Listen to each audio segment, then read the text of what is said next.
हम श्री गुरु श्रीयुतपदकमलं श्रीगुरून् वैष्णवांश्च च श्रीरूपं सागरजातं सहगण रघुनाथान्वितं तं सजीवं सावधूतं सावधूतं परिजनसहितं कृष्ण चैतन्यदेवं श्री राधा कृष्ण पादान सहगण ललिता श्री विशाखान्वितांश्च च गुरुवे गौरचंद्राय राधिकाय तदालय कृष्णाय कृष्ण भक्ताय तद्भक्ताय नमो नमः। नमो विष्णुपादाय कृष्ण प्रेष्ठाय भूतले श्री श्रीमद् भक्ति वेदांत श्री श्रीधर गोस्वामी इति नामिने। नमो ओम गुरुदेवाय धीमते सौम्य मूर्तये श्री श्रीमद् भक्ति श्री रूप सिद्धांति प्रभवे श्री महात्मने। नमो विष्णुपादाय श्री राधिकाय प्रियात्मने श्री श्रीमद् भक्ति वेदांत श्री नारायण गोस्वामी इति नामिने। वाञ्छा कल्पतरुभ्यश्च कृपा सिन्धुभ्येव च पतितानां पावनेभ्यो वैष्णवेभ्यो नमो नमः। पंचतत्त्वात्मकं कृष्णं भक्तरूपं स्वरूपकं भक्तावतारं भक्ताख्यं नमामि भक्तशक्तिकम्। श्री कृष्ण चैतन्य प्रभु नित्यानंद श्री अद्वैत गदाधर श्रीवासादि गौर भक्त वृंदा। हरे कृष्णा कृष्णा कृष्णा हरे हरे हरे राम राम राम हरे हरे। सर्वप्रथम मेरे गुरुदेव परमाराध्यतम श्री श्रीमद् भक्ति वेदांत श्री श्रीधर गोस्वामी महाराज जी के श्री अभय चरण सरोज में अनंत कोटि दंड ज्ञापित करती हूँ। तदुपरांत मेरे परम गुरुदेव नित्यलीला प्रविष्ट ओम विष्णुपाद अष्टोत्तर शत श्री श्रीमद् भक्ति श्री रूप सिद्धांति गोस्वामी महाराज जी एवं नित्यलीला प्रविष्ट ओम विष्णुपाद अष्टोत्तर शत श्री श्रीमद् भक्ति वेदांत श्री नारायण गोस्वामी महाराज जी के श्री अभय चरण सरोज में श्रद्धा पुष्पांजलि अर्पण करते हुए उनसे हेतु कृपा की वांछा करती हूँ। श्री श्री चैतन्य चैतामृत ग्रंथकार श्री किशन दास कविराज गोस्वामी जी नित्यानंद प्रभु महाप्रभु समस्त परिकरों के चरणों में अनंत कोटि दंड व्यापित करते हुए इनसे हेतु कृपा की वांछा करती हूँ। उपस्थित वैष्णव जन भक्तवृंद सभी को यथा योग्य दंड स्वीकार हो। सभी को हरे कृष्णा दंडवत प्रणाम। कृष्णा दंडवत प्रणाम।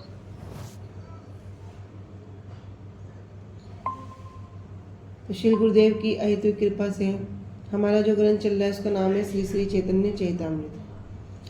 श्री श्री चैतन्य चैतामृत ग्रंथ के अंतर्गत हम आ चुके हैं मध्य लीला चतुर्दश परिच्छेद पर, जिसमें हमारा हो चुका है पयार संख्या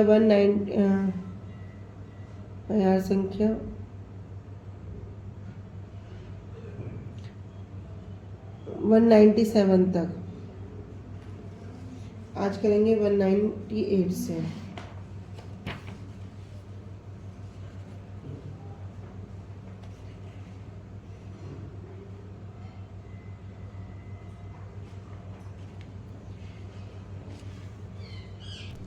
तो हमारा आज है प्यार संख्या 170।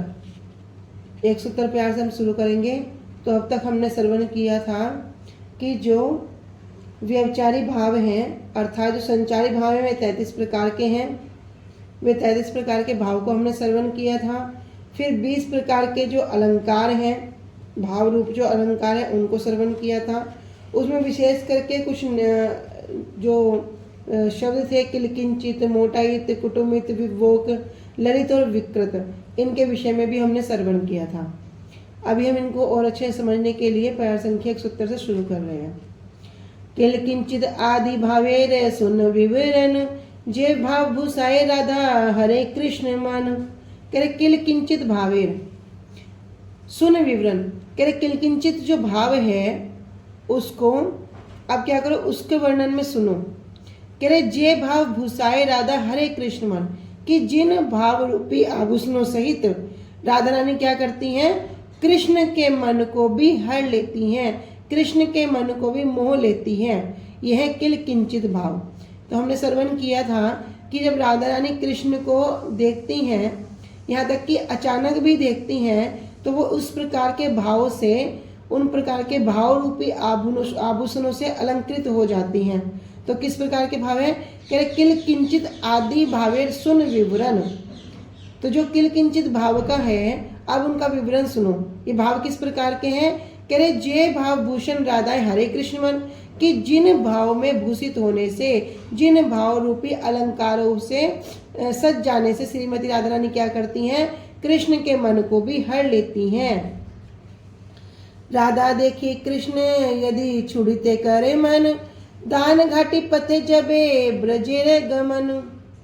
कह रहे राधा देखी कृष्ण यदि छुड़ते करे मन। जब श्री कृष्ण क्या करते हैं? राधा रानी को देखते हैं तो क्या उनका मन क्या होता है कि कृष्ण यदि छुड़ते करे मन, कि राधा रानी को स्पर्श करने का उनका मन होता है। तब क्या करते हैं? दान घाटी पथे। तो एक स्थान है जिसका नाम है दान घाटी, वहां पर जाने से क्या करते हैं? उनको रोक देते हैं। क्यों रोकते हैं? कह रहे पहले टैक्स दो, यहाँ पे ऐसे मत जाओ, पहले टैक्स देना पड़ेगा। क्यों? क्योंकि वहां से यमुना नदी को पार कर सकते हैं। तो वहां पर क्या करते हैं? कृष्ण का जब मन होता है कि राधा रानी को स्पर्श करने का, तो उनको मार्ग में रोक देते हैं।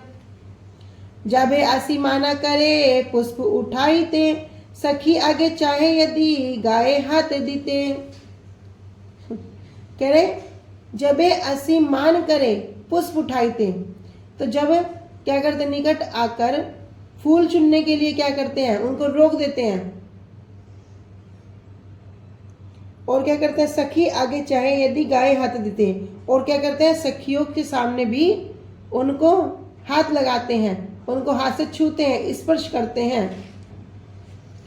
यही सब स्थाने के लिए किंचित उद्गम, प्रथमे हर्ष संचारी मूल कारण। यही सब ऐसे स्थानों पर, यही सब स्थाने ऐसे सब स्थानों पर किल किंचित, ये जो भाव है, किल किंचित नामक जो भाव है, प्रथमे हर्ष संचारी मूल कारण, इसका जो प्रारंभिक कारण है वो क्या है? हर्ष संचारी, अर्थात जो परम आनंद का जो भाव है, यही इसका मूल कारण है। तो वर्णन कर रहे हैं कि जब किल किंचित भाव का विवरण सुनिए। जिन भाव रूपी भूषणों से विभूषित होकर श्रीमती राधा रानी कृष्ण का मन हट लेती हैं।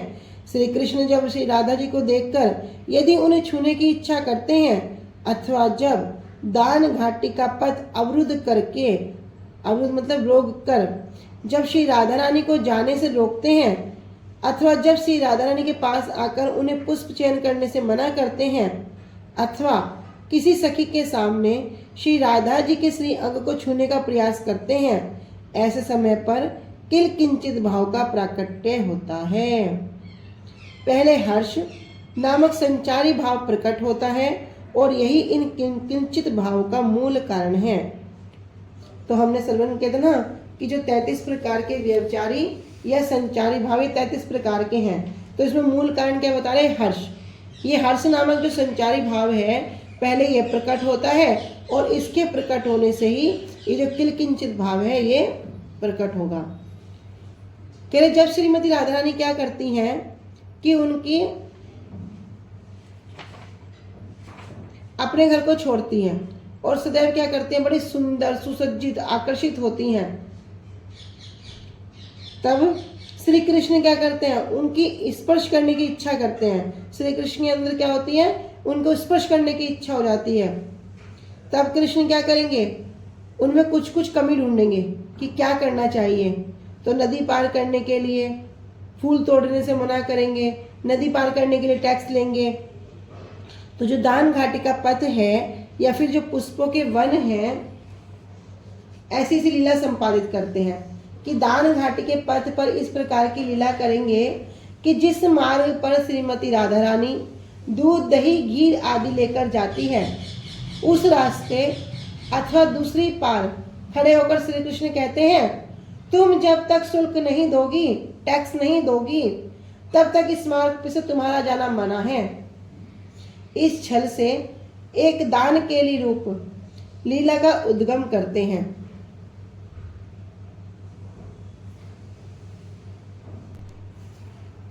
तो इस छल से क्या करते हैं, जो दान के लिए रूप जो लीला है उसका उद्गम करते हैं। और जब श्रीमती राधा रानी पुष्प चयन करने जाती हैं तब श्री कृष्ण पुष्प वन के अधिकारी बनकर अरे मेरे पुष्प को चोरी कर रही हो कहकर एक अन्य लीला को भी उद्गम करते हैं, प्रकाशित करते हैं। इन सभी स्थानों पर ऐसे समय पे श्री राधा जी का किल किंचित भाव प्रकट होता है।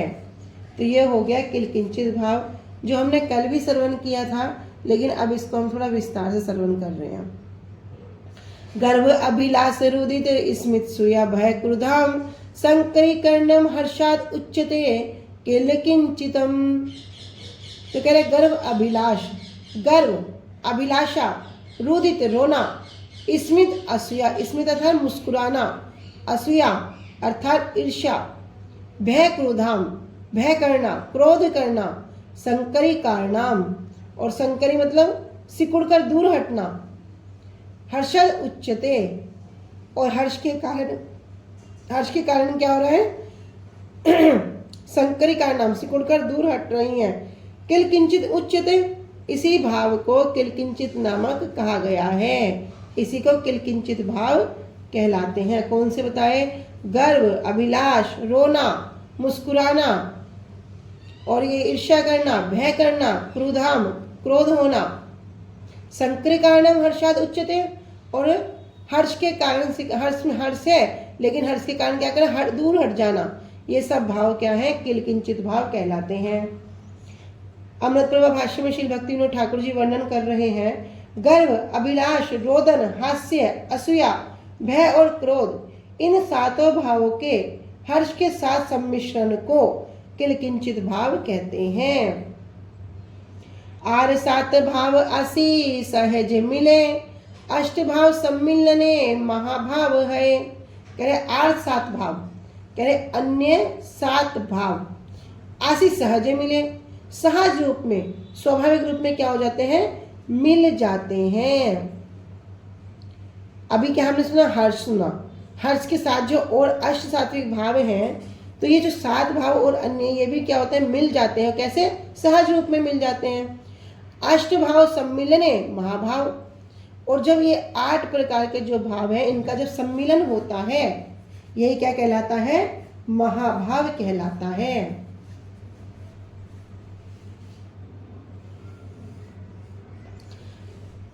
गर्व अभिलाष भय शुष्क रुदित, क्रोध असूया है आर मंद स्मित। तो यहाँ क्या बता रहे कि गर्व एक भाव हो गया, गर्व एक हो गया, अभिलाष एक हो गया, भय एक हो गया, शुष्क, शुष्क मतलब सूक्ष्म रुदित अर्थात बनावटी रोना, दिखावटी रोना, रोना नहीं है पर दिखाने के लिए, क्रोध, असूया और हय, ये सब क्या है, मंद स्मित। मंद स्मित मतलब मुस्कान, मृदु मृदु मुस्कान भी है। तो महाभाव में 7 ही अवश्य मिल जाते हैं। क्या मिल जाते हैं, गर्व, अभिलाषा, भय, बनावटी रोना, क्रोध और मृदु मुस्कान और असूया, ये इसमें 7 प्रकार के भाव सहज रूप में मिल जाते हैं।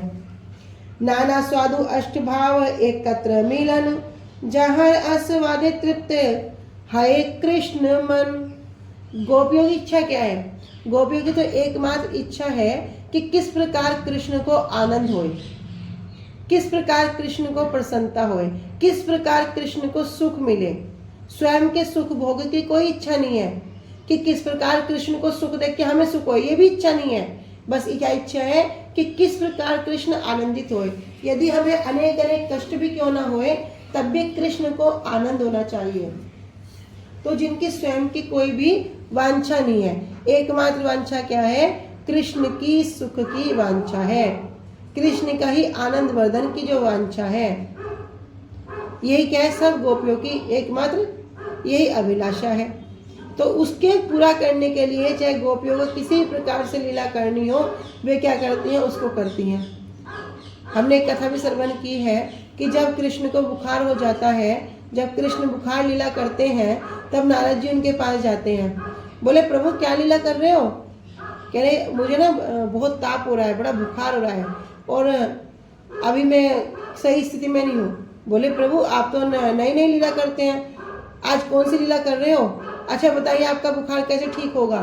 अनेक अनेक वैद्य बुला लिए, द्वारका में सब वैद्य को इकट्ठा कर दिया, लेकिन श्री कृष्ण का बुखार ठीक होने का नाम ही नहीं ले रहा। तब क्या हुआ? नारद जी को पूछते, नारद जी को बताते हैं श्री कृष्ण, यदि कोई मेरा प्रिय भक्त अपने चरणों की रज मुझे दे और उसमें मैं स्नान करूं तो मेरा बुखार ठीक हो जाएगा। तो बोले प्रभु अरे आप तो स्वामी है, आपको अपने चरणों की रज कौन देगा? आप तो भगवान है। कह रहे नारद जी तुम भी तो मेरे भक्त हो, तुम भी अपने चरणों की रज दे दो। कह रहे प्रभु किसी बात करते हो, कहाँ मुझे नरक जाना पड़ेगा? मैं अपने चरणों की रज अपने प्रभु कैसे दे सकता हूँ? नहीं नहीं ऐसा नहीं हो सकता। कह रहे तो फिर आप कुछ उपाय करो। क्या करते हैं? पूरी द्वारका में जितनी भी सब रानियां सबके पास जाते हैं कि प्रभु का बुखार होने का बस एक ही उपाय है, यदि आप अपने चरणों की रज दे दो। सत्यभामा रुक्मिणी सबके पास जाके बोलते हैं, सब मना कर दिए। अरे वे तो हमारे पति हैं, परमेश्वर है, ये है और भगवान है, हम कैसे उनको अपने चरणों की रज दें? नारद जी तुम पागल हो गए हो। सब जगह नारद जी भ्रमण करते हैं, सब जगह भ्रमण करके श्री कृष्ण के पास आ जाते हैं। बोलते हैं प्रभु क्या लीला करते हो? ऐसा तो कोई व्यक्ति नहीं जो आपको अपने चरणों की रज दे दे। तो श्री कृष्ण बोलते हैं नारद जी कोई नहीं मिला। कह प्रभु कोई नहीं मिला। तो कृष्ण कहते हैं अच्छा ब्रज में गए हो? बोलते ब्रज में? अरे ब्रज में क्या करूंगा जाके, वहां तो सब गोपियां हैं, वे दूध दही माखन बेचने वाली, उनको क्या पता, वे क्या आपको अपने चरणों की रज देंगी। कह रहे अच्छा एक बार जाओ। तो जब भगवान कहते हैं नारद जी चले जाते हैं। जैसे ही नारद जी को सब गोपियां देखती हैं, सब गोपियां तो नारद जी को घेर खड़ी हो जाती है। हमारे कृष्ण कैसे हैं, हमारे कृष्ण कैसे हैं, कुशल से तो है ना, वो क्या क्या कर रहे हैं? अरे द्वारका में बड़े अच्छे से वे रानियां रख तो रही है ना, उनको किसी प्रकार का अभाव तो नहीं है। इस प्रकार सबकी सब नारद जी को घेर कर अपने प्रश्न शुरू कर देती हैं। नारद जी तो सबको देख के आश्चर्यचकित, बोलते हैं कृष्ण को ना बुखार हो गया। इतना बोलने मात्र से सब गोपियां तो पूरा आकुल व्याकुल हो जाती है। सबकी सब बोलते हैं क्यों? इतनी बड़ी द्वारका, क्या वहां पर कोई वैद्य नहीं है जो उनका इलाज कर सके? अरे कोई भी उपाय करो, उनको ठीक करो। बोलते हैं उपाय तो वो है बस, लेकिन बड़ा कठिन है। अरे कठिन क्या है, कोई भी उपाय हमें बताओ ना। कह रहे अगर कोई भक्त उनका अपने चरणों की रज उनको देगा और उसमें वे स्नान करेंगे तो उनका बुखार उतर जाएगा।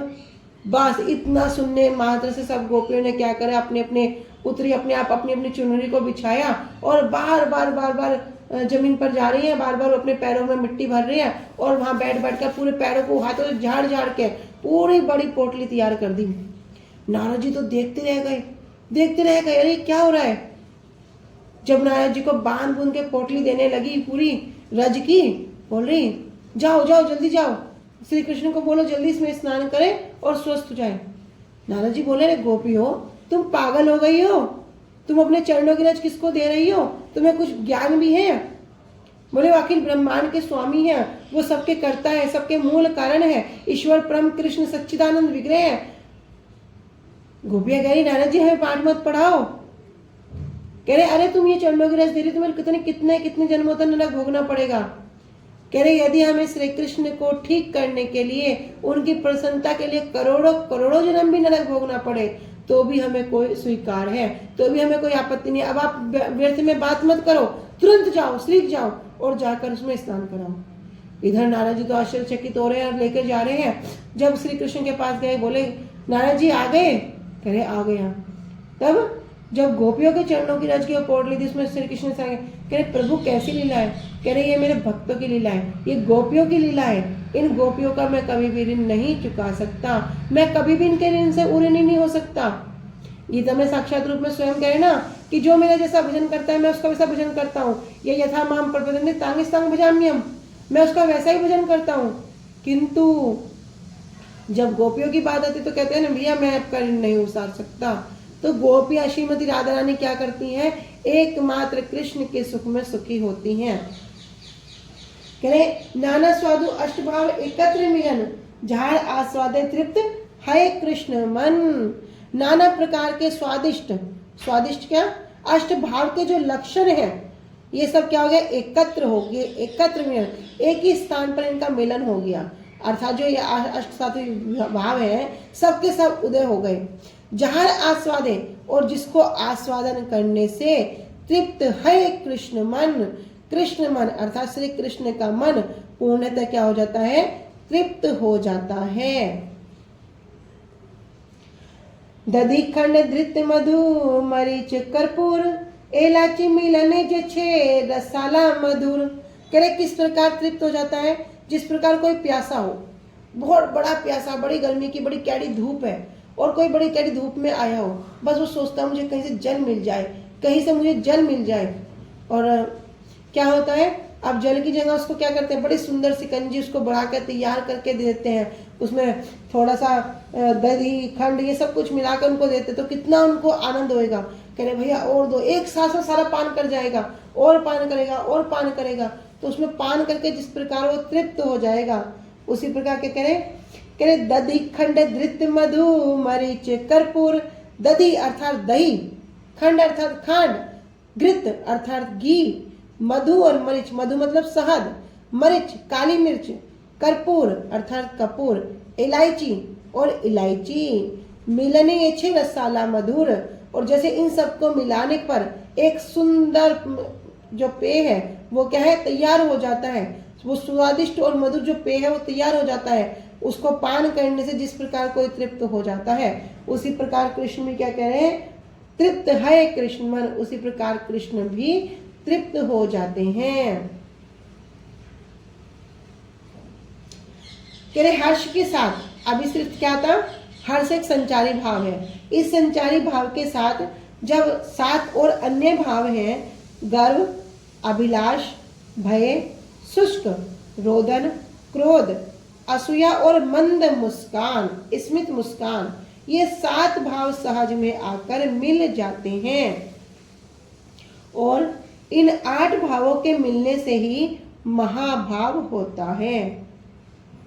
इन आठ भावों का एक साथ मिश्रण ऐसा स्वादिष्ट होता है कि जो उसे श्री कृष्ण आस्वादन करते हैं तब उनका मन तृप्त हो जाता है। तृप्त होना अर्थात किसी और वस्तु की इच्छा ही नहीं रहती। यदि कोई व्यक्ति अभी बहुत भूखा है और वो अच्छी प्रकार से पेट भर के भोजन कर ले, तो उसकी पसंदीदा अगर रबड़ी भी उसके सामने आ जाए तो वो क्या करेगा, उसको पान नहीं करेगा, उसको पाएगा ही नहीं। ऐसे कह रहे कृष्ण का मन क्या होता है, जब ये आठ भाव के मिलने से जो महाभाव उदित होता है, उसका एक स्वादिष्ट जो मिश्रण तैयार हो जाता है। जब उसको श्री कृष्ण आस्वादन करते हैं तो श्री कृष्ण का मन क्या होता है, तृप्त हो जाता है। जिस प्रकार दधी, चीनी, घी, मधु, काली मिर्च, कर्पूर और छोटी इलायची के मिलने से रस मधुर हो जाता है। अनुभाष्य, अनुभाष्य में कह रहे हैं मूल कारण हर्ष के साथ गर्व आदि सात भाव जब मिलते हैं तब इन आठ भाव के सम्मिलन से किल किंचित महाभाव उदय होता है।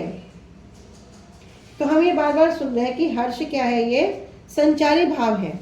तो यदि किसी को समझ में नहीं आ रहा है किसी भी कारण से, तो इसी में आप पीछे आ जाओ 169 प्यार संख्या में। इसमें आप नीचे देखोगे यहाँ पर व्यवचारी अथवा संचारी भाव ये 33 प्रकार के हैं। जब इसको आप पढ़ोगे, श्रवण करोगे, इसमें जो 25वीं संख्या है वो है हर्ष। ठीक है, इस हर्ष के साथ अभी हमारा एक भाव हुआ, जबकि हम श्रवण करते हैं अष्ट सात्विक भाव। तो जब इस हर्ष के साथ ये सात भाव जब मिल जाते हैं और इन आठ भावों का जो सम्मिलन होता है, तब उसको क्या कहा गया है, किल किंचित महाभाव। तब वही भाव किल किंचित महाभाव कहलाता है। तो ये हमारा किल किंचित महाभाव हो गया। ए भाव युक्त देखी राधा से नयन, संगम है ते सुख पाए कोटि गुण। कह रहे ए भाव, इन भाव लक्षणों के युक्त देखी, इनको सबको युक्त देखकर राधा से नयन, राधा आस्य अर्थात श्रीमती राधा रानी का जो मुख है और जो उनके नयन है, संगम है ते सुख पाए कोटि गुण। उनको क्या कहते हैं, सीधे आलिंगन करने की अपेक्षा करोड़ों गुण अधिक सुख प्राप्त होता है। जब राधा रानी के अंदर ये जो अष्ट भाव है, अष्ट सात्विक जो भाव के जो लक्षण है, जब ये उदित हो जाते हैं, जैसे किसी को आलिंगन करने से सुख प्राप्त होता है, कह रहे आलिंगन करने से नहीं, कह रहे आलिंगन करने की भी अपेक्षा बस उनको देखकर जो सुख प्राप्त होता है वो तो कोटि गुना अधिक है। अर्थात श्री कृष्ण क्या होते हैं, कोटि गुना अधिक संतुष्ट हो जाते हैं। किलकिंचित भाव से युक्त श्रीमती राधा रानी के जब मुख कमल और नेत्रों को देखकर श्री कृष्ण को जो सुख होता है वह श्री राधा रानी के संगम सुख से भी करोड़ों गुना अधिक होता है। अर्थात अभी राधा रानी को आलिंगन करने की आवश्यकता नहीं है, उनका संग करने, बस देख लो, देखने से क्या हो रहा है, कृष्ण का मन तृप्त हो जाता है, उनके जो करोड़ों गुना जो अधिक सुख होगा वो उनको प्राप्त होता है, जिसके बाद कोई और सुख की इच्छा ही नहीं रहती।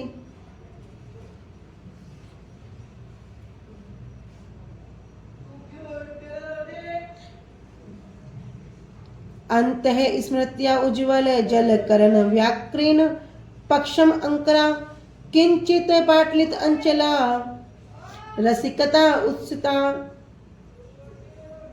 पुरा कुंचति हृदया पति माधवेन मधुर व्याभुन भुग्न तोर उत्तरा राधाया किल किंचित स्तवकीनि दृष्टि श्रियम वा क्रियात। तो उज्ज्वल लीन मणि में श्री रूप गोस्वामी जी एक श्लोक के द्वारा इसकी और ज्यादा व्याख्या कर रहे हैं। किसकी? किलकिंचित भाव की। कह रहे अंतः, अंतः अर्थात अंदर से जो प्रकट नहीं हो रहा। स्मृत्या उज्ज्वल, स्मृत्या अर्थात जो मधुर मधुर मुस्कान है, जो मिधि जो मंद मंद जो मुस्कान है, उससे क्या रहा, उद्दीप्त हो रहा है। जलकण व्याकृण पक्षम अंकुरा, जलकण अर्थात जो जल की बूंदों से, पक्षम अंकुरा पलकों से, व्याकृण क्या हो गया, छिड़के हुए हैं। किंचित पाटलित अंचला, किंचित अर्थात थोड़ी बहुत, पाटलित अंचला थोड़ी सी इसमें सफेद लाली जो होगी मिल गई, ऐसी नेत्रों के किनारों पर रसिकता उत्सुकता। भगवान क्या कर रहे हैं, भगवान के छल पूर्ण व्यवहार से मिलकर कुंचती, पुरा कुंचती अर्थात उनके सामने क्या करती हैं, सिकुड़ जाती हैं। रुधाया रोकती हैं, रोके जाने पर क्या करती हैं, पथि माधवेन, और मार्ग में रोके जाने पर माधवेन माधव के द्वारा, कृष्ण के द्वारा, मधुर व्याभुग्न तोर उत्तरा, और मधुर मधुर क्या करती हैं, व्याभुग्न तिरछी करके अपने नेत्रों को क्या करती है श्रीमती राधा रानी, तिरछी करके उनको देखती हैं, कटाक्ष करती हैं। किल किंचित स्तवकीनी, और ये क्या है, किल किंचित, यही किल किंचित नामक जो भाव है, जो लक्षण है, स्तवकीनी, स्तवकीनी जैसा क्या होता है, जो फूलों का जो गुलदस्ता होता है ना, फूलों का जो गमला होता है, कह रहे फूलों के गमले की भांति, आजकल बोलते हैं ना बुके, ऐसे। दृष्टि ही श्रियम व क्रियात, क्या करते, श्रियम अर्थात उनकी जो श्री है, उनका जो सौभाग्य है, उसको वे क्रियात, उसको करती हैं, उसको करने के लिए ये सब लीलाएं उत्पन्न होती हैं। तो यहाँ कह रहे हैं कि श्रीमती राधा रानी की जो गर्भ आदि जो 7 भाव से मिलित हर्ष जनित किलकिंचित भाव उत्थित दृष्टि तुम्हारा मंगल विधान करे, श्रियम करे। दान घाटी के पथ पर श्री कृष्ण ने आकर जब राधा रानी को रोक दिया, तब श्रीमती राधा रानी के अंतःकरण में हंसी का उदय हो गया, और उनके नैन कैसे हो गए, उज्जवल हो गए। नेत्रों की पलकें नव उदित अश्रों से भर गई, और नेत्रों के दोनों कोने कुछ लाल रंग के हो गए। रस के उच्छ्वास हेतु रस को और बढ़ाने के लिए नेत्रों में उत्साह उदित हो गया। नैन अश्रु कुछ बंद होने लगे, और दोनों नैनों की पुतली अति सुंदर रूप से ऊपर हो गई। तो यहाँ पर कह रहे हैं कि जब श्रीमती राधा रानी का जो किलकिंचित भाव है, किलकिंचित भाव मतलब अर्थात जो हर्ष भाव के कारण ये जो किलकिंचित भाव है ये उदित हुआ, और किलकिंचित भाव जो सारे जो अष्ट सात्विक जो भाव है इससे युक्त हो गए। कह रहे ऐसे जो किलकिंचित भाव है वो कैसे हैं, जैसे एक गमले में सब प्रकार के फूल लगा दिए, सबको सौभाग्य प्रदान कर दिया। जब श्री कृष्ण ने राधा रानी का जो दान घाटी का रास्ता रोक दिया तो उनके हृदय में क्या हो गया, हंसी उत्पन्न हो गई, उनकी आंखें चमक गई, उनके आंखों से आंसू बहने लगे, जिससे क्या हो गया, उनकी आंखें लाल हो गई, और कृष्ण से उनके जो मधुर संबंध है उसके कारण ही उनकी आंखें में क्या हो गया, एक उत्साह था। अब उनका रोना बंद हो गया और वे और अधिक सुंदर लगने लगी। तो यहाँ पर श्री रूप गोस्वामी जी उज्ज्वल नीलमणि में इसको वर्णन कर रहे हैं। आगे कह रहे हैं गोविंद लीलामृत में,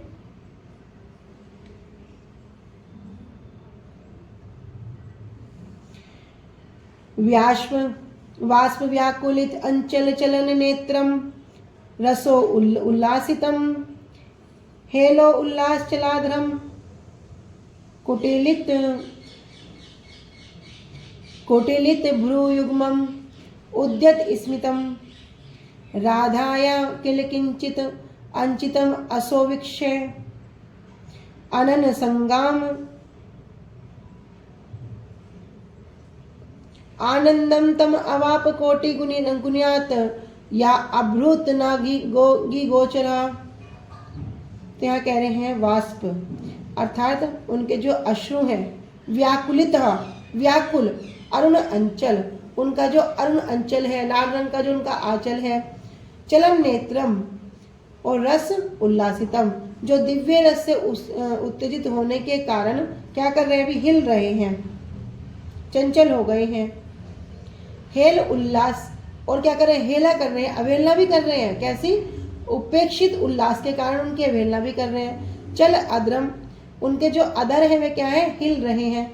कुटिलित भ्रू युग्मम, और जो उनकी जो भ्रू युग्मम अर्थात जो उनके दोनों नयन हैं ये कैसे हो रहे हैं, टेढ़े टेढ़े दिखा रहे हैं, उनको कटाक्ष कर रही हैं। उद्यत स्मितम, और क्या कर रहे हैं, मुस्कुरा रही हैं। राधाया किलकिंचतम, और श्रीमती राधा रानी के जो किलकिंचित नामक जो आनंद के भाव हैं, अंचितम असो, कैसे, अचितम, ये भाव असोवीक्ष्य आननम, उन पर उन भावों पर जब वे दृष्टि डालते हैं, कौन डालते हैं, कृष्ण, कृष्ण जब उन पर उनके भाव पर दृष्टि डालते हैं तो उनका संगमात, उनको आलिंगन करने की अपेक्षा आनंदम तम अवाप कोटि गुणिताम, करोड़ों गुना अधिक आनंद की अनुभूति करते हैं, और नाग गोचरा जिसका वर्णन ही नहीं किया जा सकता। कह राधिका रानी के अश्रु के द्वारा आकुलित नेत्र किंचित अरुण और चंचल हो गए। रस उल्लास और कंदर भाव के कारण अधर कंपित होने लगे। दोनों भुहें कुटिल हो गई, टेढ़ी हो गई, और मुख कमल पर मृदु मंद मुस्कान की रेखा दिखाई देने लगी, और किलकिंचित भाव से उत्पन्न प्रसन्नता को व्यक्त होते देखकर श्री कृष्ण ने राधा रानी के मुख दर्शन से उनके साथ संगम करने की अपेक्षा करोड़ों गुना जिस सुख को प्राप्त किया उसका वाणी के द्वारा वर्णन नहीं किया जा सकता। एत सुनी प्रभु हैला आनंदित मन सुख आविष्ठय स्वरूपे कैला आलिंगन। तो ये बात आई महाप्रभु और श्री स्वरूप दामोदर जी के बीच में सब वार्ता चल रही है। स्वरूप दामोदर जी महाप्रभु को ये सब श्रवण करा रही हैं। कह रहे एत सुनी, यह सब सुनकर प्रभु हैला आनंदित मन, चैतन्य महाप्रभु का मन तो आनंदित हो गया, अत्यंत प्रसन्न हो गया, और सुख आविष्ट हैया स्वरूप पे कैला आलिंगन, और सुख में आविष्ट होकर उस सुख में डूबकर स्वरूप पे कैला आलिंगन, महाप्रभु क्या कर रहे हैं, श्री स्वरूप दामोदर जी को आलिंगन कर रहे हैं। यह सुनकर महाप्रभु के मन को बहुत आनंद हुआ, और उस आनंद में आविष्ट होकर उन्होंने श्री स्वरूप दामोदर जी का आलिंगन किया।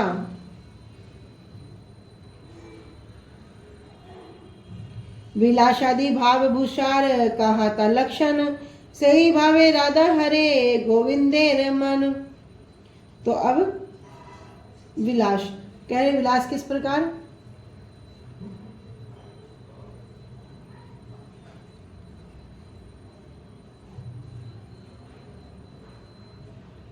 विलास आदि भाव भूसार कहा थे लक्षण। तो चैतन्य महाप्रभु को ने क्या किया, स्वरूप दामोदर जी से कह रहे हैं, क्या कह रहे हैं कि विलास आदि भाव भूसार कहा थे लक्षण। अब आप क्या करो, वे जो विलास आदि जो लक्षण हैं, जो क्या है, श्रीमती राधा रानी के शरीर को जो अलंकित करने वाले हैं, उनको उन भाव रूपी आभूषण जो है उनको भी बताइए। जय भावा राधा हरे गोविंदे मन। और जिन भावों से क्या करती हैं श्रीमती राधा रानी गोविंद के मन को हरण कर लेती हैं, हर लेती हैं, चुरा लेती हैं। तो महाप्रभु कहते हैं, कह रहे आगे भी उन भाव के विषय में आप वर्णन करो। तबत स्वरूप गोसाई कहिते लागिला, सुनी प्रभु भक्तगण महासुख पाइला। कह रहे तबत स्वरूप गोसाई कहिते लागिला। और जब महाप्रभु ने स्वरूप दामोदर जी से कहा कि मुझे और सुनाओ, तब स्वरूप दामोदर जी ने कहना प्रारंभ कर दिया, सुनी प्रभु भक्तगण महासुख भइला। और क्या करते हैं कि ये सब सुनकर महाप्रभु को परम सुख और महाप्रभु के भक्तों को भी परम सुख प्राप्त होता है। राधा बसी अच्छे की बा वृंदावने जाए, तहाँ यदि अचंबिते कृष्ण दर्शन पाए। राधा बसी अच्छे, कह रहे श्रीमती राधा रानी क्या है, बसी बैठी हैं, किबा अथवा वृंदावन जाए या वृंदावन जा रही हैं, तहाँ यदि अचंबिते और वहां पर यदि अचानक ही कृष्ण दर्शन पाए, जब कृष्ण के दर्शन का अवसर प्राप्त हो जाता है। देखी तेरी नाना भाव है विलक्षण, सेवल अक्षर नाम विलास भूषण। कह रहे देखी तई, और क्या अभी श्री कृष्ण को अचानक ही देख लिया, देखने से क्या हो गया, नाना भाव है विलक्षण, अनेक अनेक प्रकार के भाव के जो विशेष लक्षण है उदित हो गए। से वैल शन्य नाम विलास भूषण, उन्हीं विभिन्न लक्षणों को जो नाम है उनको ही विलास कहते हैं। कि तब श्री स्वरूप दामोदर जी ने कहना आरंभ किया, जिसे सुनकर महाप्रभु के भक्तों को परम सुख प्राप्त हुआ। श्री स्वरूप दामोदर जी ने कहा, श्री राधा कभी कहीं बैठी हुई हैं अथवा वृंदावन जा रही हैं। ऐसे समय में यदि उन्हें अचानक श्री कृष्ण का दर्शन प्राप्त हो जाए, तो दर्शन करते ही उनके मन में अनेक प्रकार के विलक्षण भाव उदित हो जाते हैं। उन विलक्षण भाव का नाम ही विलास भूषण है। तो महाप्रभु और श्री स्वरूप दामोदर जी के बीच में जो वार्ता चल रही है, इसको हम आगे कल श्रवण करेंगे। वांछा कल्पतरुभ्यश्च कृपा सिन्धुभ्येव च पतितानां पावनेभ्यो वैष्णवेभ्यो नमो नमः। श्री गुरुदेव की जय। अनंत कोटि वैष्णव वृंद की जय।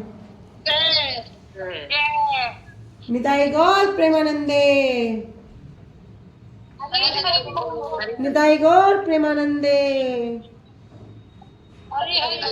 निताई गौर प्रेमानंदे। हरि हरि बोल। हरे कृष्णा दंडवत प्रणाम सभी को। राधे राधे।